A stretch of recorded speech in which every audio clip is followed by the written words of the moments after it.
Olá, eu sou a professora Jamila Reis e a aula de hoje é sobre neoplasias. Na videoaula anterior, nós falamos a respeito de alterações do crescimento e da diferenciação celular, ou seja, alterações que eram, a princípio, adaptativas, no que diz respeito à resposta de determinados tecidos, podendo levar ao aumento tanto do volume celular ou diminuição, aumento do número de células, ou seja, aumentando a população celular ou diminuição dessa população celular, e tinha também a possibilidade de alterar a especialização ou a morfologia dessas células, tudo no caráter adaptativo, podendo ser em algumas situações fisiológicas ou patológicas. Lá naquela aula a gente falou sobre a possibilidade da gente ter alterações juntando as duas coisas, ou seja, tanto alterando em número de células, quanto alterando na possibilidade de mudança da sua morfologia e da sua especialização. Então nós falamos de duas possibilidades, das displasias e das neoplasias. Então vem comigo que a gente vai falar um pouquinho mais sobre isso. Vamos lá? No que diz respeito ao termo displasia, primeiro que a gente tem que lembrar que é um termo bastante confuso mesmo. De forma genérica, ele é utilizado para se referir a alterações geralmente de cunho do desenvolvimento. Então, alterações do desenvolvimento de cunho genético, às vezes congênita, e que traz alterações ou agressões contínuas num determinado tecido. Então, genericamente falando, ele pode ser utilizado assim, como por exemplo, displasia cleidocraniana, displasia ectodérmica, displasia coxo-femoral. Então, são situações mais genéricas, daí a confusão. No entanto, nesse contexto dessas alterações desse capítulo envolvido com distúrbios do crescimento celular e também neoplasias, a displasia ela vai ser entendida para nós como uma condição adquirida, caracterizada por alterações do crescimento e diferenciação celular, acompanhadas de redução ou perda das células, da diferenciação dessas células afetadas. Ou seja, esse termo displasia, que nesse contexto, ele está mais relacionado a alterações epiteliais, onde de fato você aumenta em número de células e tende a perder a sua diferenciação. Ou seja, ela tende a perder as características morfológicas e funcionais próprias desse tecido. Então, geralmente está relacionado a um crescimento desordenado. Então, via de regra, estamos falando de alterações aqui nesse contexto epiteliais. E nós vamos falar de alterações ou lesões pré-malignas. Vocês vão perceber, quando a gente estiver falando sobre neoplasias, que as características elas são muito parecidas. Muitas vezes fazendo confusão aí, sendo um desafio para o patologista, para você de fato laudar determinadas alterações no que diz respeito a esse meio termo, a características que são muito próprias das displasias e que também são próprias das neoplasias. Então vamos entender um pouquinho mais. Nessa questão das lesões cancerizáveis, a gente precisa fazer uma diferenciação do que é uma lesão cancerizável e o que a gente entende como condição cancerizável. Não se preocupa que a gente vai falar mais isso nas próximas aulas, especificamente sobre essa questão da cancerização ou da carcinogênese. Mas por enquanto a gente precisa conceituar essa história. Então, lesão cancerizável, a gente está falando de uma alteração macro e microscópica relacionada num determinado tecido e que nesse tecido que há essa lesão, há um aumento da probabilidade da incidência de uma neoplasia maligna. Ou seja, é uma questão de probabilística, de estatística mesmo. Aquela área lesada, então é uma área clinicamente detectável, aquela área lesada, ela tem uma probabilidade de se transformar num câncer muito maior ou algumas vezes maior do que a área que não há essa lesão adjacente. Então é uma questão de localização de um tecido alterado, aumentando a estatística ou a probabilidade de incidência. Logo, não quer dizer que todas as lesões, por exemplo, displásicas, necessariamente elas vão se transformar numa lesão maligna, mas há um aumento dessa probabilidade. Já no que diz respeito à condição cancerizável, não há uma área específica visível, por exemplo, a olho nu. Então, existe no paciente uma condição relacionada com uma mutação em genes que regulam o ciclo celular, A gente também vai falar sobre isso depois, mas que faz com que esse paciente, por ter essa condição, essa alteração genética, e não é local, ela é genética, favorece com que esse paciente ele tenha uma maior probabilidade de desenvolvimento de câncer. Não num local específico, mas de uma forma sistêmica, uma forma geral. Então a gente entende aqui como condição cancerizável, por exemplo, algumas situações como xeroderma pigmentoso, como a polipose familiar do cólon. Então existem situações onde o fato do paciente ser portador dessa doença, há um aumento da probabilidade dele desenvolver determinados tipos de câncer. Então, feito essa diferenciação, vamos mostrar uma questão macroscópica. Então, macroscopicamente, existem alguns tipos de lesões que enquadram dentro dessa possibilidade de lesões pré-malignas ou lesões cancerizáveis. Então, aqui nós estamos mostrando duas situações de alterações de mucosa, no caso mucosa bucal, mucosa oral, mas também poderia estar sendo visualizada em outro tipo de mucosa, genital, por exemplo. Então, aqui no caso, a leucoplasia bucal é uma alteração, leuco vem de branco, então plasia, essa alteração de formação. Então, clinicamente se observa uma lesão branca. Pela Organização Mundial de Saúde, a leucoplasia ela é entendida como uma lesão de exclusão. Então, desde que ela não seja determinada por algum fator conhecido, ela é entendida clinicamente como leucoplasia. Então percebam que é uma área definida clinicamente. Quando se faz uma biópsia, né, para avaliação histopatológica dessa área, a gente pode observar várias alterações várias características epiteliais. Então, desde uma área só de hiperceratose, até mesmo uma área de displasia em graus diferentes e até mesmo já tratar de um carcinoma localizado, que a gente também conversa daqui a pouquinho. Nessa outra situação é a eritroplasia. Então você percebe que tem alterações vermelhas aqui. E também pela Organização Mundial de Saúde, há entendimento que essas lesões aqui, quase que 90% dessas lesões, elas já trata de um câncer ou de um carcinoma localizado, que a gente vai chamar de in situ. Então eu coloquei essas imagens para vocês entenderem que a lesão cancerizável é uma lesão visivelmente ou clinicamente detectável, que é clínica. Quando se faz uma biópsia, a gente tem alterações histopatológicas, como, por exemplo, variados graus de displasia.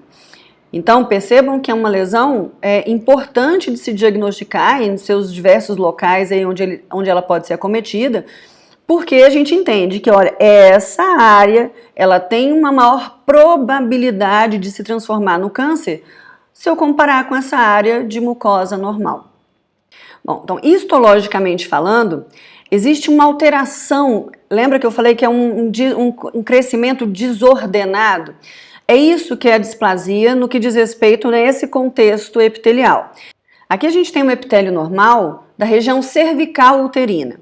Então, repara, eu tenho uma área basal, então é um epitélio estratificado, então ele tem várias camadas.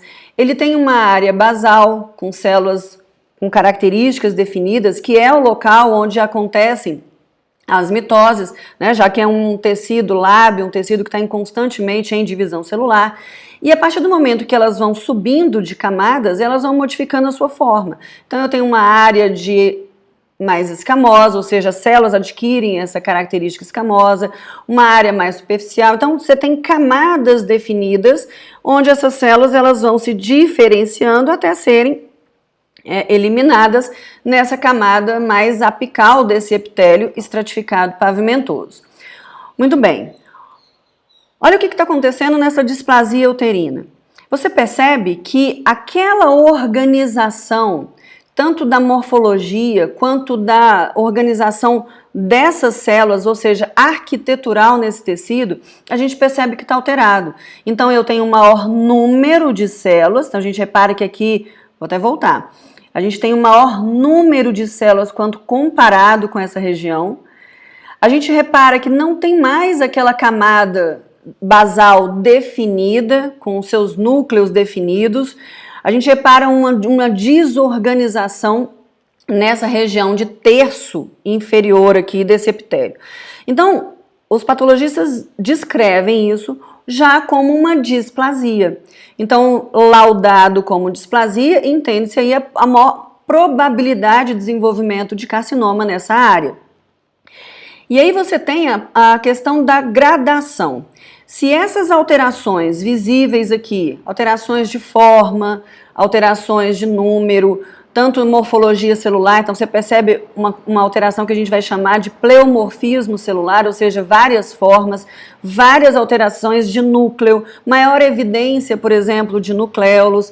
A gente pode perceber também modificações do tamanho desse núcleo, uma desorganização quanto à polarização desse núcleo, o que deveria acontecer ali na região basal. Então, se você tem essas alterações, não só nesse terço inferior, mas tem nos 2 terços, inferior e médio, essa displasia ela já vai ser chamada de displasia grau 2. Então, existe uma gradação para isso. E se você tem a possibilidade, né, de uma alteração em vários níveis aí, a gente vai mudando essa gradação. Então, a tendência pela dificuldade e complexidade, né, de confusão desse termo displasia, a tendência da Organização Mundial de Saúde é fazer com que os patologistas chamem essas alterações já de neoplasia intraepitelial. Nesse caso, neoplasia intraepitelial cervical, porque está na região da cervical uterina, mas poderia ser uma neoplasia intraepitelial vulvar, neoplasia intraepitelial prostática e assim por diante. Então, a tendência é uma modificação já da nomenclatura, tendo em vista essa confusão do termo displasia. E a gradação acompanhando essas alterações. Se no terço só inferior, grau 1. Se nos 2 terços, grau 2. Se você repara que essas alterações, elas não estão só nesse terço inferior, que é mais voltado para essa lâmina própria, mas também no terço médio e até lá em cima, ou seja, em toda a extensão do epitélio, essa alteração ela já pode ser chamada de displasia ou neoplasia intraepitelial grau 3, ou também denominada de carcinoma in situ. Esse nome vem aí, esse nome in situ, ele vem do latim de no lugar. Então significa que esse já é um carcinoma, ou seja, já é uma alteração maligna, e a gente vai falar sobre isso. Já é uma alteração maligna, mas ela está limitada dentro do epitélio. Ela ainda não fez uma invasão do tecido subjacente. Então seria, histologicamente falando, uma forma mais precoce de detecção de um câncer dentro dos parâmetros histológicos.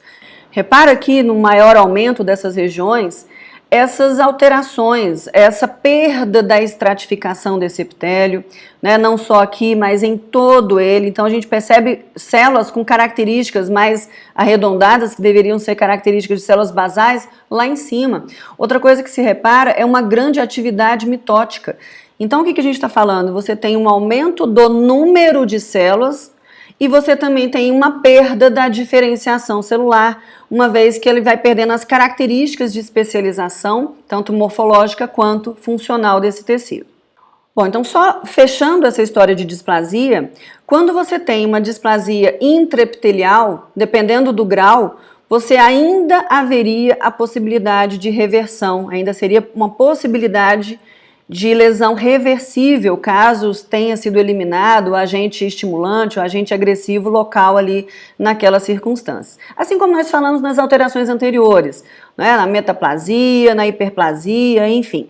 As displasias, inclusive, elas podem ser oriundas aí das áreas metaplásicas, das áreas que inicialmente já mudaram o tipo de tecido para um tecido mais resistente. Então, há a possibilidade, portanto, de um crescente de malignização. Quanto maior esse grau, maior é o grau da malignização desse tecido.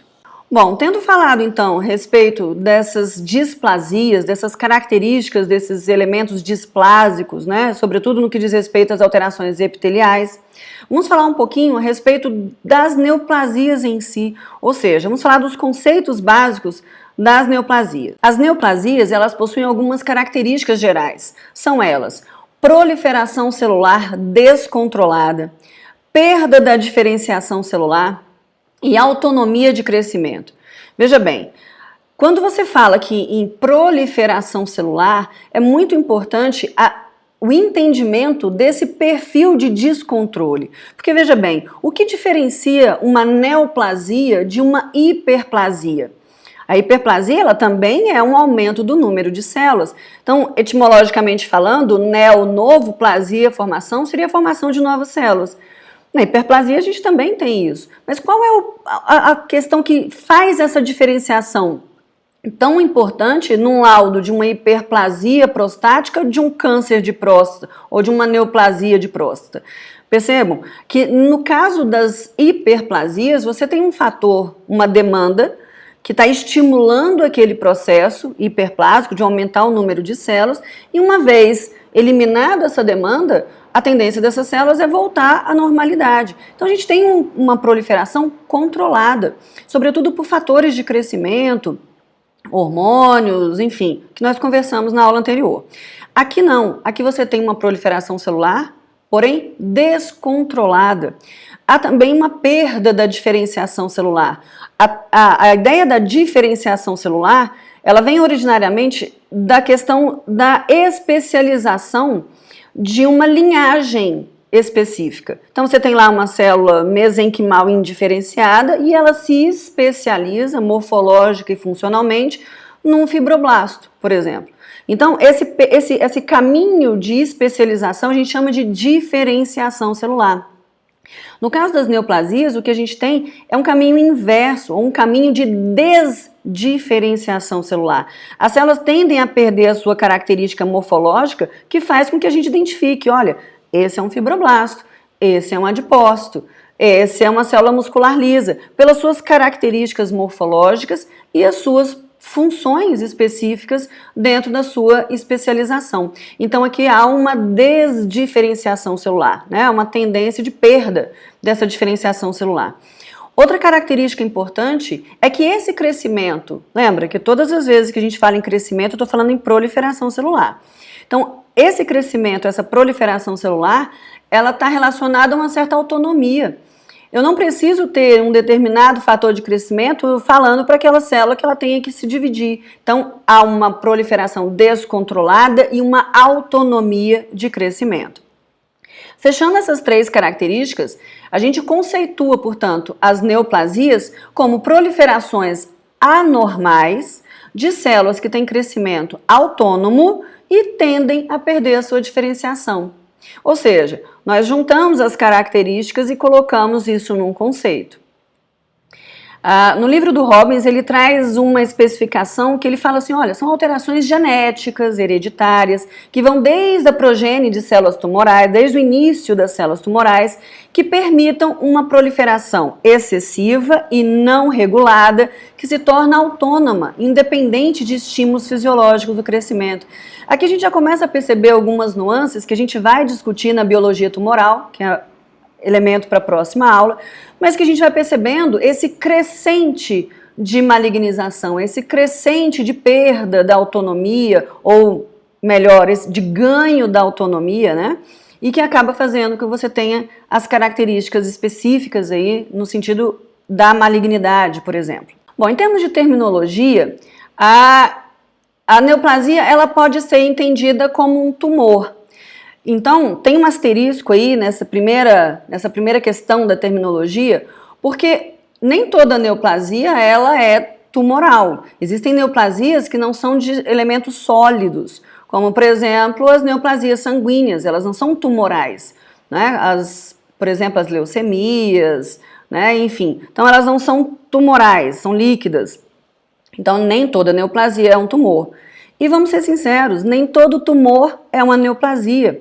Quando você entende que tumor é um aumento de volume, a gente pode entender uma tumoração dentro de um contexto de um processo inflamatório, por exemplo. Lembra que a gente tinha algumas características de processo inflamatório?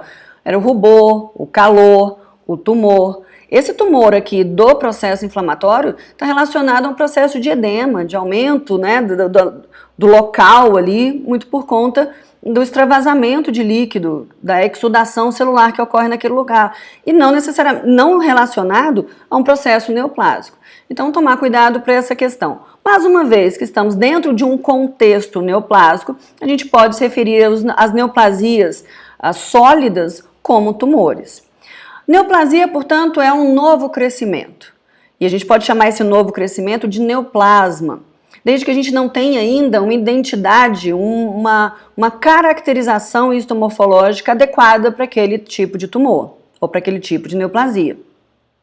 Quando se fala em neoplasia maligna, é essa que vamos dar o nome de câncer.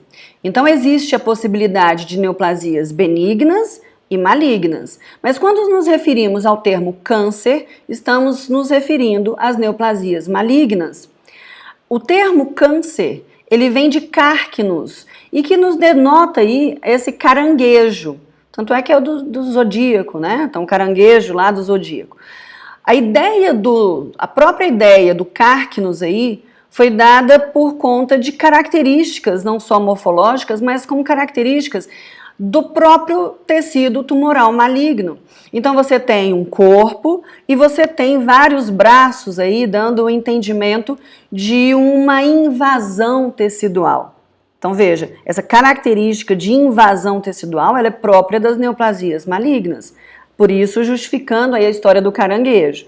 Outra questão é essas patas do caranguejo que se agarram facilmente com uma determinada presa, fazendo uma similaridade aí com as questões específicas do processo de invasão, né, que ele acaba enraizando nos tecidos subjacentes. Então, todas essas características fazem com que entendam aí essa questão do caranguejo, do cárquinos e do câncer em si. Então, de novo, neoplasia maligna é denominada de câncer. Bom, a oncologia é a parte da medicina que estuda os tumores.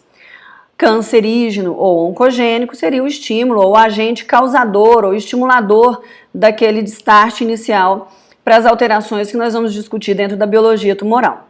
Em termos de classificação, nós podemos entender as neoplasias de acordo com seu comportamento clínico, dividindo-as em benignas ou malignas.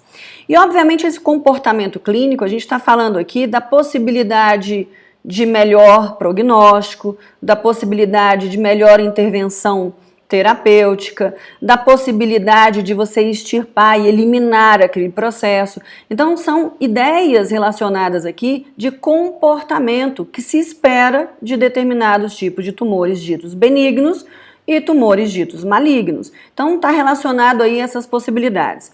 Agora, é preciso ter umas ressalvas nesse sentido quando se pensa, por exemplo, em tumores benignos, que têm características de benignidade, de crescimento lento, que não infiltra os tecidos vizinhos, mas que eventualmente esteja num local inadequado, num local ruim, gerando compressão, gerando a compressão dos tecidos nobres adjacentes ou eventualmente de áreas de circulação sanguínea, levando a problemas importantes por conta dessa neoplasia benigna.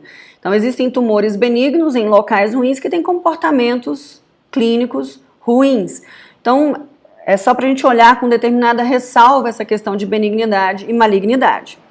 Bom, as classificações elas são realmente dadas no aspecto histopatológico. Vocês vão perceber que quando se faz uma determinada biópsia de um tecido, né, para se saber qual é aquela alteração, essas características histopatológicas, ela vai dar um diagnóstico final. Então, da importância, né, do patologista nessa avaliação dessa lesão que foi removida daquele indivíduo. Então, os aspectos histopatológicos, eles são contabilizados nessa circunstância. A origem, então, ou seja, qual é a célula que deu origem àquele tumor. Então, a gente parte do princípio que aquele tumor, aquela neoplasia, ela tem uma origem em uma célula, ou seja, uma origem clonal. Então, uma única célula ela perdeu a sua capacidade de proliferação e daí surge toda a formação de um determinado tumor. Então, via de regra é assim. Então, qual é a origem dessa célula? Então, os aspectos para classificar e depois para dar nome para esse tumor, ele reúne todas essas características. A origem, o aspecto histopatológico e, em determinadas circunstâncias, nós temos epônimos aí, que, embora tenha cada vez mais tendo em queda seu uso, né, pela dificuldade, né, é melhor você ter uma situação mais clara no que diz respeito tanto à classificação quanto à nomenclatura, mas ainda assim existem alguns epônimos, que é quando você coloca o nome de uma determinada pessoa que descobriu para aquele tumor. Então, tumor de Wilms, né, que é um tumor renal da infância, linfoma de Burkitt, e aí assim por diante. Então, existem ainda alguns epônimos que ainda são bastante utilizados na prática clínica. Bom, a nomenclatura ela é importante, né? Não só para o patologista que vai laudar e dar o diagnóstico, não só para o oncologista que através desse diagnóstico ele vai tratar essas alterações, mas também para todos os profissionais da área da saúde, para se ter uma uniformidade no falar, no descrever, no entender acerca daquelas alterações neoplásicas. Então, o critério mais utilizado para a nomenclatura é o critério histomorfológico. E dentro desse critério existem alguns sufixos que são utilizados. É óbvio que existem exceções, mas via de regra nós temos alguns sufixos. Por exemplo, o sufixo oma. Ele pode ser utilizado para neoplasias benignas e malignas, mas via de regra o sufixo oma ele é utilizado para as neoplasias benignas. E aí você utiliza um prefixo aí do local ou da célula que deu origem àquele tumor. E a gente vai discutir melhor isso aqui depois. Mas, por exemplo, um fibroma, que é um tumor benigno originário de células do tecido conjuntivo. Quando se usa o termo carcinoma, estamos indicando a presença de uma neoplasia maligna e de origem epitelial. Então percebam que aqui você tem uma neoplasia maligna de origem epitelial, independente do folheto embrionário que ela deu origem, se ectoderma, se mesoderma ou se endoderma, né? Há a possibilidade da formação de epitélios nessas 3 camadas. Existe aí a formação de um carcinoma. Então, independente do nome utilizado, carcinoma espinocelular, carcinoma basocelular, então dá para fazer uma inferência que estamos nos relacionando a uma neoplasia maligna de origem em epitélio. Lembrando que aqui a gente tem epitélio de revestimento e epitélio glandular. Quando as células neoplásicas elas tendem a fazer características semelhantes às organizações do epitélio glandular, a tendência é colocarmos aí um prefixo de adeno, então adenocarcinoma. Já o termo sarcoma, ele é utilizado para definir uma neoplasia maligna de origem mesenquimal. Então aqui a gente lembra da origem embrionária, que o mesênquima, aquela camadinha intermediária lá entre ectoderma, o endoderma, né, o mesênquima, aquela parte intermediária, ela vai dar origem a vários tecidos, como tecido conjuntivo, as suas especialidades.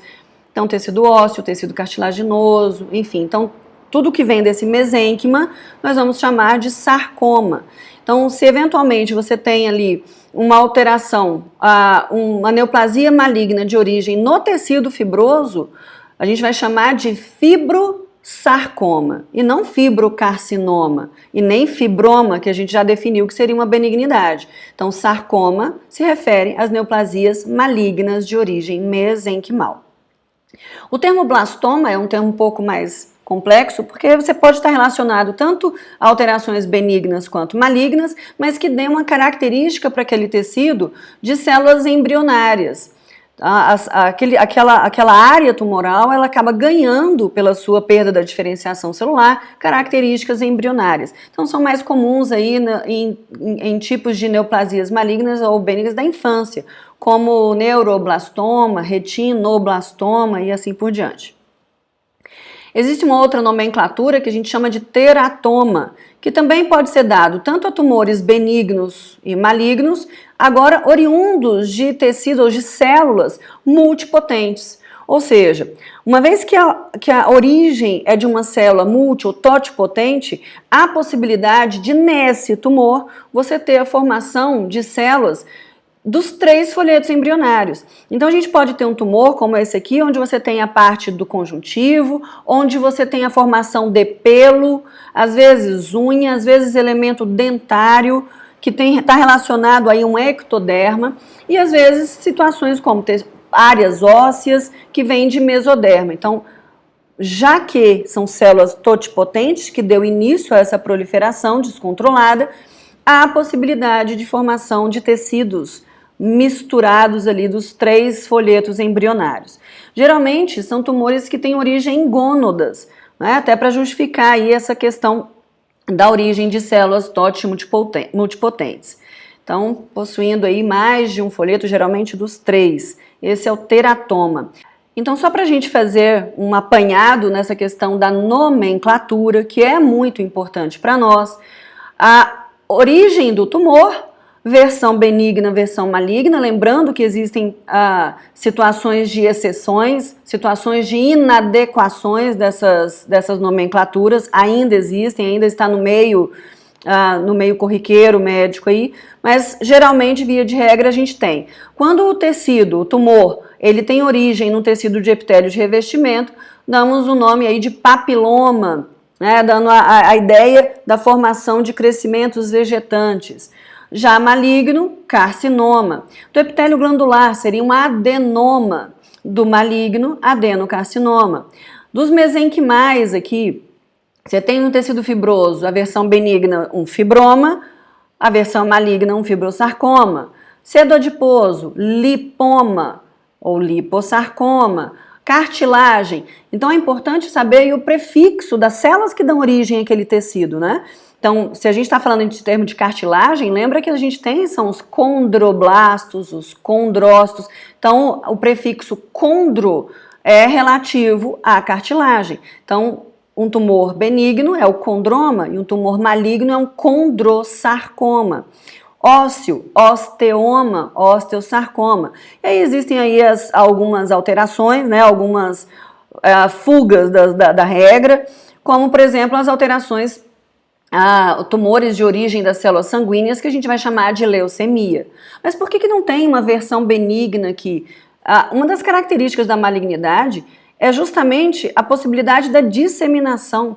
Então aqui a gente tem células do sangue que já estão espalhadas, então não há essa possibilidade de benignidade quando se diz respeito às alterações que têm origem nas células sanguíneas. Então são as diversas leucemias. De órgãos linfóides também são os linfomas. Aqui tem aí esse descompasso, uma vez que o oma daria uma ideia aí de benignidade, né? Então cuidado aí com esse linfoma. Outro exemplo que também dá uma certa confusão é o melanoma, que a gente está se referindo aí a um tumor de origem das células melanocíticas, né, geralmente aí na pele, originário aí do epitélio, né, da pele, então são os melanócitos, e que dá origem a esse tumor, que é o melanoma, que é maligno. Então, quando se compara aí com um carcinoma de pele e um melanoma de pele, o melanoma ele tem um prognóstico, inclusive, pior do que o do carcinoma. Alguns até utilizam o termo de melanoma maligno para certificar e confirmar essa característica de malignidade, embora tenha esse sufixo oma aí. Outras alterações, por exemplo, que tem um sufixo oma e que não se trata de uma neoplasia benigna. Por exemplo, o glaucoma, por exemplo, o hematoma, né? Então, cuidado aí com essas nomenclaturas. Já de tecidos musculares, que também são originários lá do mesênquima, a gente já sabe que a versão maligna ela vai ser sarcoma. Então, músculo liso, leiomiosarcoma. Ou se é uma versão benigna, os leiomiomas. Isso aqui vocês já devem ter escutado falar muito frequentemente, que são os leiomiomas uterinos, popularmente conhecidos aí como os miomas. Já de origem do músculo estriado, são tumores mais raros, aí você tem o rabdomioma e o rabdomiosarcoma, se referindo aos tumores estriados, né, de muscular estriado. Por exemplo, muscular estriado esquelético. Muito bem, tendo feito aí esse apanhado de nomenclatura, que vale a pena, né, treinar o ouvido e o entendimento disso, vamos falar algumas características próprias das neoplasias benignas e das neoplasias malignas. Bom, quais são as características gerais que a gente enquadra dentro das benignidades, das neoplasias benignas? Primeiro, no que diz respeito a características celulares, né? Então, as células que compõem aquele tumor são células bem diferenciadas. O que a gente está querendo dizer com isso? São células típicas. Lembra da história, né, do indiferenciado que se torna diferenciado, se torna alguém, é o grau máximo dessa diferenciação. Então você tem, por exemplo, um determinado tumor que quando você olha, você fala, nossa, são todas células de tecido adiposo. Por que você está conseguindo enxergar essas características? Porque elas estão bem diferenciadas. Então, a presença de células bem diferenciadas é uma característica de benignidade. Essas células, por serem bem diferenciadas, já implica que você tem tanto atipias de células quanto da arquitetura daquilo que ele está formando de forma muito discreta. Então, se é um tecido adiposo, se é um lipoma, como nós falamos anteriormente, a característica vai ser muito própria do adipócito. Então, não tem muitas atipias. Então, guardem, são células bem diferenciadas e com atipias tanto de células quanto da arquitetura de forma muito discreta, muitas vezes até ausente. Significa que você olha um determinado tecido e às vezes tem até dificuldade de falar se aquilo é um tecido normal ou se faz parte do tumor que foi removido. Outra característica importante das neoplasias benignas é que o seu crescimento, a sua proliferação, ela é lenta. Então, esse crescimento, essa proliferação, ela é lenta porque ela tem um baixo índice de mitose. Então, é comum escutarmos aí sobre tumores benignos com um tempo, uma história natural dessa doença de anos. Há quanto tempo você está com essa bolinha aí? Tem 10 anos, 15 anos. Então, essa temporalidade grande, quando dá para se perguntar para o indivíduo, para o paciente, ela fala a favor de uma benignidade, porque o crescimento ele é lento por conta de uma alteração ou de um crescimento mitótico, de um índice mitótico muito baixo. As células, elas crescem unidas entre si. Quando eu falo em crescimento, eu estou falando em proliferação. Então, uma célula que se divide em 2, que se divide em 4, e aí vai se dividindo. Mas uma vez que ela se divide, elas continuam unidas entre si. Então, é por isso que, geralmente, quando você tem um tumor benigno, esses tumores, eles são circunscritos. Já estou falando de um tumor sólido, eles são circunscritos porque elas crescem unidas entre si. E essa característica de união das células, elas nos dão mais algumas características importantes e legais para as neoplasias benignas, que são a dificuldade de invasão. Se elas crescem unidas, elas não infiltram o tecido vizinho, elas comprimem. Porque ela cresce por compressão, elas podem comprimir o tecido vizinho, mas elas não infiltram, porque você tem um grupo de células crescendo juntas ali, geralmente formam uma massa esférica por conta desse crescimento de união.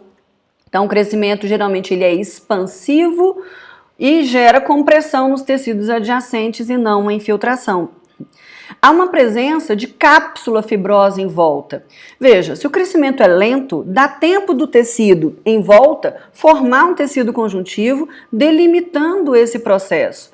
Logo, a gente vai entender que as neoplasias benignas, geralmente circunscritas, elas são bem delimitadas. Não infiltram, são bem delimitadas, e aí a gente já pensa numa outra circunstância. Já que são bem delimitadas, a remoção cirúrgica dessa neoplasia ela tende a ser mais fácil.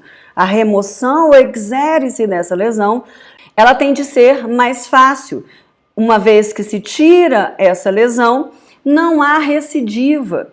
Então, ou seja, não ficam células para trás, de forma que essas células continuem o processo e volte a ter um outro tumor no mesmo lugar, por conta do que a gente chama de recidiva. Então percebam que todas essas características elas estão entrelaçadas de acordo com essas alterações, essas características, tanto celulares quanto comportamentais, elas falam a favor de uma benignidade. Então aqui, por exemplo, a gente tem aí uma situação de um adenoma da tireoide. Então aqui a gente tem a tireoide sendo aberta, então macroscopicamente falando, e a gente percebe aqui um nódulo único, encapsulado aqui, né? A gente olha nesse maior aumento, você percebe, isso aqui é o tecido tireoidiano normal e isso aqui é o tumor. Mas a gente repara que a sua boa delimitação e uma característica muito semelhante às células adjacentes. Quando você olha no histopatológico, você vai perceber que aqui a gente tem uma tireoide lateral e aqui a gente tem o tumor. Vamos aumentar isso aqui, a gente percebe que as células dessa região aqui, elas têm uma tendência a formar células muito semelhantes ao tecido originário. Então, se eu estiver eventualmente olhando só isso aqui, ninguém me falar que isso é de um tecido tumoral, eu posso falar que isso aqui é normal, né, dentro de uma tireoide, onde você tem as células dos folículos formando aí, inclusive secretando, né, a sua matriz, o seu coloide, onde estão aí depositados os hormônios tireoidianos. Então você percebe que há a possibilidade desses adenomas serem hiperfuncionantes, aumenta a produção do hormônio que ele produz, já que você tem células bem diferenciadas. Aqui um outro exemplo do leiomioma, que existem várias possibilidades aí, é um tumor bastante comum, né, dentro do sistema reprodutor feminino, e aqui a gente percebe um tumor gigantesco, enorme, né, quase que do mesmo volume do útero, percebe o tamanho desse tumor? Então aqui a gente tem o útero e o tumor crescendo adjacente. Percebam a similaridade tanto macroscópica quanto microscópica dessas células, uma vez que é composto por células bem diferenciadas. Existem também os leiomiomas múltiplos, também são comuns, onde você tem lá a presença de vários tumores, ó, né? Então a cavidade endometrial está aqui, e aí você tem os leiomiomas que são dentro da própria parede, a gente chama de leiomiomas intramurais, ou os leiomiomas submucosos ou subserosos que estão aqui, esse que fica na parte externa do útero. Histologicamente falando, você tem um miométrio aqui, o tumor sólido aqui, isso aqui em volta é a cápsula. Então percebam que ele é muito bem delimitado por essa cápsula de tecido conjuntivo. Veja, às vezes é um tumor tão grande que a remoção desse tumor implica numa esterectomia. Você remover o útero como um todo. Não por uma questão específica da malignidade desse, mas por conta do seu volume mesmo, inviabilizando uma cirurgia mais conservadora. Então, quando você olha aqui dentro desse leiomioma, o que a gente percebe são células musculares lisas, né, com características de células musculares lisas. Portanto, não há atipia, você tem células bem diferenciadas ou células típicas de célula muscular lisa, que é o formador desse leiomioma. Já as neoplasias malignas, a gente vai ter outras características. Então, primeiro a gente começa a falar da indiferenciação celular. Então, lembra que as neoplasias têm uma tendência a perder a sua diferenciação celular. Então, as células são indiferenciadas. Tem que tomar cuidado com essa confusão com o termo, né? A célula diferenciada não é que ela é diferente do tecido, pelo contrário, é uma célula igual ao tecido de origem. Uma célula indiferenciada é uma célula que eu olho e eu não vejo característica morfológica e de especialização típica daquele tecido. É o processo de desdiferenciação celular. Ela volta cada vez mais às suas características de origem ali de uma célula embrionária ou de uma célula que não tem uma característica própria. Então as células são indiferenciadas, se distanciando, portanto, das características morfológicas típicas das células que dão origem. Um termo de indiferenciação máxima, você olha, você não consegue dizer que célula que era aquela, se era um fibroblasto, se era um adipócito, se era uma célula muscular, tamanho, grau de indiferenciação, a gente dá o termo de anaplasia. Então, um tumor anaplásico é aquele tumor com grau máximo de indiferenciação celular. E a gente tende a entender que quanto maior é a indiferenciação celular, mais maligno é esse tumor. Já que estamos falando de indiferenciação celular, ela ocorre e ela é visualizada por conta das grandes atipias. Então, as células são atípicas, a arquitetura que está sendo formada ali é atípica, né? Então você tem atipias tanto de células quanto arquitetural. Você tem aqui um alto índice mitótico. Então as células estão se dividindo mais rapidamente. Vejam, se as células estão se dividindo mais rapidamente, o crescimento do tumor ele é mais rápido. Então difícil você falar de um crescimento de anos para uma neoplasia maligna. A gente pode ter até um desconhecimento temporal disso, sobretudo quando se trata aí de tumores internos, né? A pessoa não consegue precisar quanto tempo tem aquilo. Diferente de um tumor, por exemplo, de uma lesão de pele, que você consegue falar, tem tanto tempo, tem 1 mês, tem 2 meses. Né? Às vezes é difícil de você colocar tempo para um tumor interno. Mas, via de regra, os tumores malignos, eles crescem de forma mais rápida. E aí depende de cada tipo de tumor. Alguns, eles crescem de forma muito rápida, né, com a possibilidade aí de dobrar o seu tamanho em dias, em semanas. Então, são características específicas de malignidade. Como essas células estão proliferando muito rápido e a divisão acontece muito rápida, não é incomum a gente encontrar figuras de mitose por conta desse crescimento. Então a gente enxerga mais figuras de mitose. Lembrar, o que são figuras de mitose? São aquelas fases específicas. Então eu vou enxergar a célula em prófase, em anáfase, em telófase, em metáfase. Né? Então eu vou enxergar mais essas figuras de mitose, indicando essa proliferação celular, né? Mas também a gente vai encontrar figuras de mitoses atípicas. Então o que é uma figura de uma metáfase atípica? É você ter os cromossomos alinhados no centro, né, para depois esses cromossomos serem puxados aí para a lateralidade, formando 2 células filhas iguais. Então essas seriam figuras típicas. Mas a célula está tão alterada, né, do ponto de vista dessa perda da diferenciação e do aumento dessa proliferação. Então a gente pode enxergar uma célula tentando se dividir em 3. Então é uma metáfase atípica, né, uma triploidia podendo ser observada. Então são figuras de mitoses também atípicas. O fato de você ter muitas células aumentando essa proliferação celular e aumentando a duplicação, né, do seu DNA para que haja esse processo de divisão celular, a gente acaba enxergando o núcleo mais grosseiro, um núcleo maior e núcleos também que se coram mais facilmente pela hematoxilina, por exemplo. Então a gente vai chamar isso de hipercromasia nuclear. O núcleo está mais corado quando comparado com uma célula dentro de uma situação normal de um período de intérfase, por exemplo, onde você observa maior quantidade de eucromatina, onde você observa nucléolo ali evidente. Aqui a gente pode observar também uma grande quantidade de nucléolos. Então são características histopatológicas que falam a favor da malignidade. Pleomorfismo celular, então você tem células de várias formas, por serem atípicas, por ir perdendo a sua diferenciação celular, você pode ter células enormes, com inclusive vários núcleos, né, semelhante aí a célula gigante, então células bem grandes, mas você pode ter células muito pequenininhas também, então células com formatos diferentes, então pleomorfismo celular e nuclear. E uma característica aqui fundamental para a neoplasia maligna, que é a perda da adesão celular. Lembra que lá na benignidade as células cresciam unidas entre si, então uma vez que elas se dividiam, elas permaneciam unidas às células adjacentes. Aqui não, as células dividem, perdem a sua capacidade, moléculas de adesão são alteradas, então ela perde a capacidade de adesão, o que significa que elas ficam soltas. Uma vez que você tem um monte de célula dividindo e com a maior individualização dessas, é mais fácil você ter o processo de infiltração celular.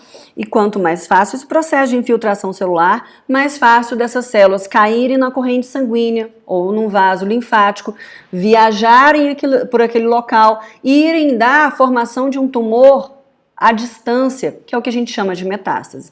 Então, metástase é uma característica de formação de um tumor secundário distante do primário por conta dessa individualização e essa perda de adesão celular.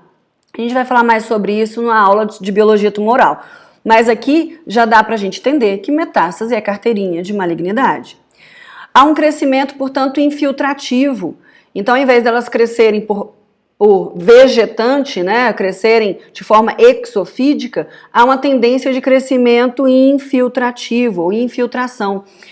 O aumento dessa produção, dessa proliferação celular, ela acaba gerando, mesmo que você tenha novos vasos, e a gente vai discutir isso também, novos vasos sendo formados para suprir esse tumor através da angiogênese, mesmo assim, há uma necessidade energética muito grande e há a formação de necroses, áreas de necroses ali centrais desse tumor, com áreas de ulceração. Então, são características típicas de um processo neoplásico maligno, a possibilidade de feridas, de úlceras dentro daquele tumor.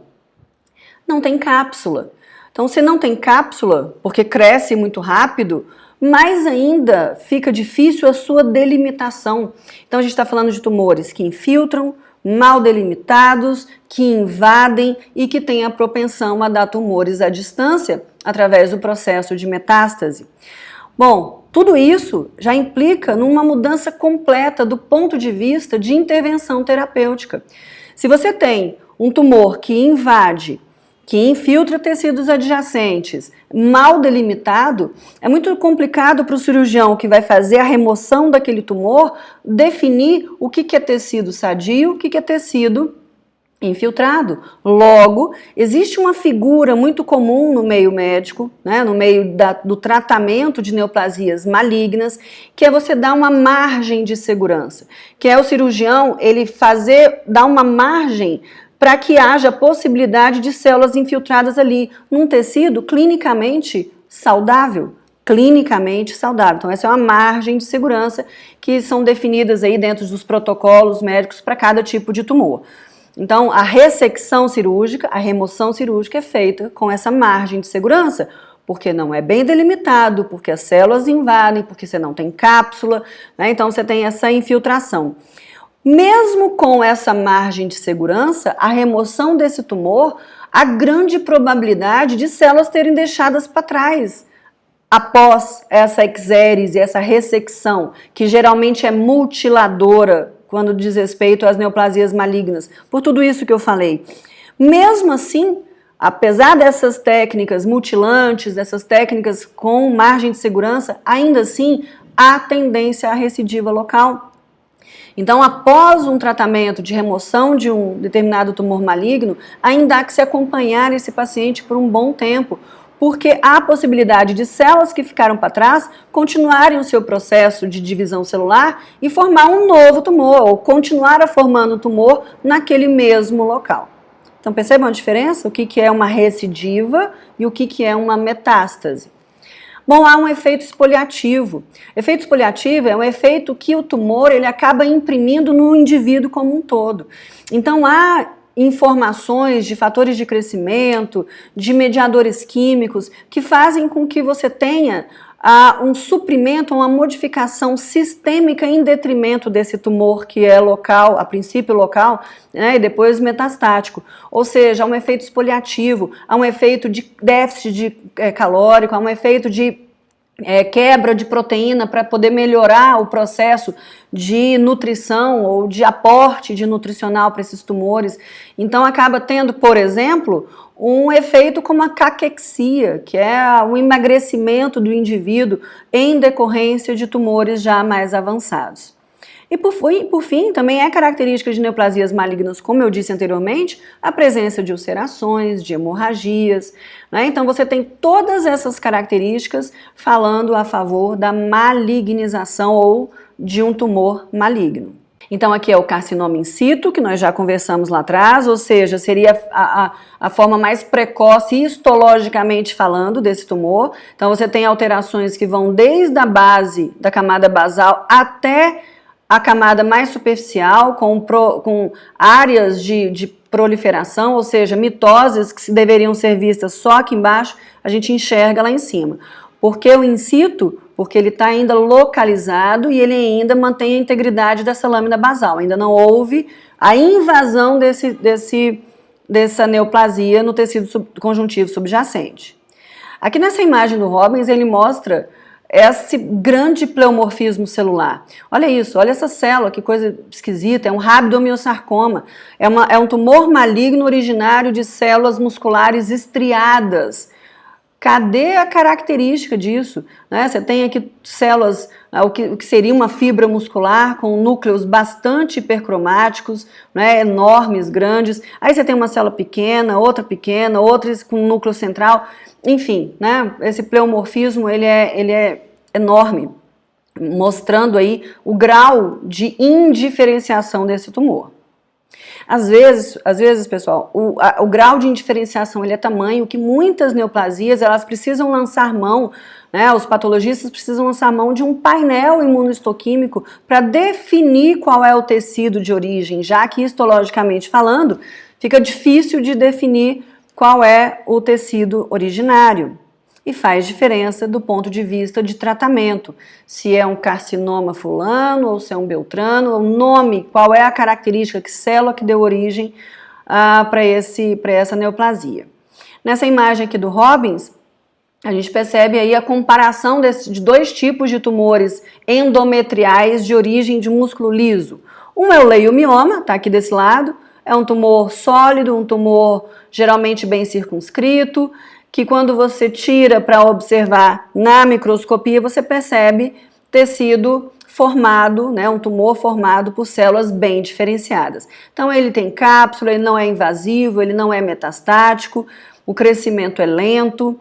Do outro lado, nós temos aqui o exemplo de uma neoplasia maligna, também originária aí de tecido muscular liso. Agora é a versão maligna, é o leiomiosarcoma. Percebam aqui uma infiltração do tecido adjacente, um alto crescimento, a presença de ulcerações, área de necrose aqui no centro. Quando eu olho isso do ponto de vista histopatológico, a gente percebe aqui a perda da diferenciação. Olha, são células pequenas, células redondas, diferente das células musculares lisas típicas. Então eu percebo um tecido formado por células indiferenciadas ou pouco diferenciadas, até com graus, né, de anaplasia, crescimento rápido, necrose, área de necrose por falta de oxigenação mesmo, a gente já falou também em aulas anteriores, localmente invasiva. E se você olhar bem aqui, ó, nessa veinha aqui, ó, a gente já vê grupos celulares indo embora, ou seja, a gente já percebe aí a questão metastática em andamento. Então são diferenças, né, entre as versões benignas e malignas de tumores de uma mesma origem, músculo liso. Então aqui a gente tem uma imagem de uma mama removida pós-mastectomia de um câncer de mama. Repara, a figura do caranguejo, né, ele foi dado justamente numa visualização semelhante a essa. Então você tem um corpo central e você tem aqui as patas, né, formando aí áreas de infiltração. Perceba a dificuldade. Como é que você diz que o tumor termina aqui, sendo que tem a possibilidade disso? Isso macroscopicamente falando. Imagina as células soltas aí, histologicamente, né, sendo referido. A gente percebe a possibilidade de áreas de necrose. Então, o autoexame de mama, ele tem que ser voltado para ver tumores, massas celulares, para ver áreas de ulcerações na pele, em áreas de mamilo, de auréola, né? Então a gente já percebe que essas ulcerações, muitas vezes, elas já são a exteriorização dessas áreas de necrose e ulcerada do interior desse tumor. Então, no carcinoma de mama, né, um adenocarcinoma mais comum, o que a gente tem é a presença aí essas células que vão crescendo e infiltrando o tecido sem nenhuma delimitação. Então a gente percebe que essas células estão aqui, estão aqui, estão aqui, estão aqui, estão lá no meio do tecido adiposo, já entremeando as células glandulares, né? Então essa é o adenocarcinoma de mama. Então, a parte invasiva de cada um desses, então é muito difícil, se você observar isso aqui também né? Então, como é difícil de observar essa infiltração que ocorre dentro do lóbulo mamário, dentro das camadas subjacentes dessa mama. Então, abaixo do tecido mamário a gente tem o tecido muscular, né, que é o peitoral maior, abaixo do peitoral maior a gente tem o peitoral menor, e essa a gente vai infiltrando. Então daí a gente já entende, né, o porquê das remoções muitas vezes muito mutiladoras, né, incluindo aí gânglios linfáticos adjacentes, né, já que você tem essa infiltração também de forma localizada. Então aqui no maior aumento a gente percebe exatamente isso, olha, um monte de figura de mitose, áreas de hipercromasia nuclear, né, o aumento do número de células, pleomorfismo celular e assim vai. Aqui é um carcinoma basocelular, que é um câncer de pele mais comum, né, que se tem, é um carcinoma que tem até um prognóstico melhor quando comparado com outros tipos de câncer, até pela facilidade, né, de diagnóstico, uma vez que ele é visível, né, então parte do pressuposto, né, que a pessoa ela se observa, ela percebe ali eventualmente feridas que não cicatrizam. Então essa é a característica clínica aí de um carcinoma basocelular, uma ferida, uma úlcera que não cicatriza e que tem uma tendência a crescer. Histologicamente falando, a gente percebe aí esses ninhos, né, dessa área, como se fosse uma área basal, crescendo e invadindo o tecido conjuntivo. Então, no maior aumento, você percebe essa perda, né, essa alteração da polarização dessas células, enfim. Então, tudo isso aqui vem dessa alteração dessa região de uma biópsia, né, observando aí e dando o diagnóstico de carcinoma basocelular. Aqui é o exemplo do melanoma, que eu falei a respeito do melanoma maligno, né? Ele pode ter uma origem, inclusive, de uma neoplasia benigna, um nevus, por exemplo, né? Que é um tumor benigno de células névicas, são células semelhantes aí aos melanócitos.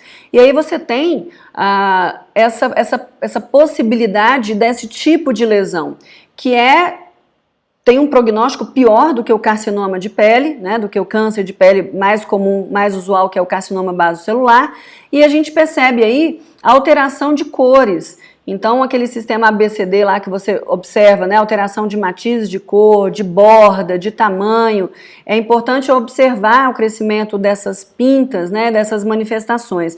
Áreas bem pigmentadas, mas a gente percebe áreas não pigmentadas. Isso tudo faz parte dessa desdiferenciação celular. Então, um tumor, um melanoma, que não produz melanina é um tumor mais indiferenciado, ou seja, num grau de indiferenciação maior, porque ele perde até a capacidade de produzir a melanina, que é a sua função originária. Então, histologicamente falando, a gente vê aqui uma área de melanina abundante, mas a gente vê uma área tumoral aqui, ó, de melanina escassa, que também faz parte desse tumor. Muito bem, para a gente finalizar essa aula de hoje e a gente ficar com bastante interesse para as aulas seguintes, vamos falar um pouquinho dessa epidemiologia agora do câncer, das neoplasias malignas em si, né? O porquê da gente estudar, o porquê da gente buscar maior entendimento acerca dessa doença. Então, pensando em mundo, é uma das principais causas de morbidade e mortalidade em todo o mundo, com aproximadamente 18 milhões de novos casos em 2018. Foi o último censo descrito aí pela World Cancer Report, né, que é a Organização Mundial de Saúde, que tem uma área específica falando de câncer. A expectativa é de que o número de novos casos aumente em 70% ainda nas próximas duas décadas. É a segunda principal causa de morte em todo o mundo, responsável por 9,6 milhões de mortes em 2018. Ou seja, globalmente, entende-se que uma em cada 6 mortes é causada pelo câncer. Olha a importância disso do ponto de vista de saúde pública, do ponto de vista econômico, né, e todas as circunstâncias que permeiam aí esse assunto. No Brasil, nós temos um censo aí recente, né, que é a estimativa para 2020 e 2022 agora, que é a estimativa de 625 mil novos casos de câncer. Se a gente pegar a parte que é a subnotificação, subregistro disso, poderia aumentar aí para cerca de 685 mil casos novos de câncer para esse biênio aí 2020-2022.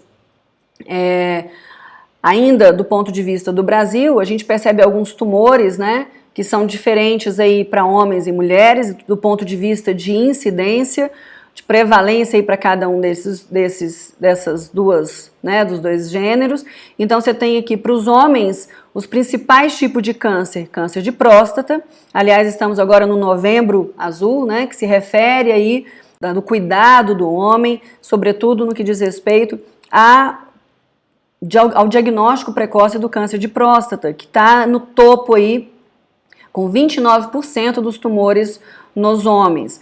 Depois seguido de cólon e reto, traqueia, bronco e pulmão, aqui muito relacionado com a questão dos hábitos, né? Então, não só os hábitos alimentares, mas os hábitos aqui, os vícios, né? Como o tabagismo, por exemplo, está muito intimamente relacionado com esses números. Então, câncer de estômago, câncer de boca, esôfago, bexiga, tipo de linfoma, laringes, leucemias. Já nas mulheres, nós temos aí, encabeçando também com um percentual semelhante, 29%, com o câncer de mama, né? Daí a questão do Outubro Rosa, que passamos agora por ele, também da importância desse diagnóstico precoce.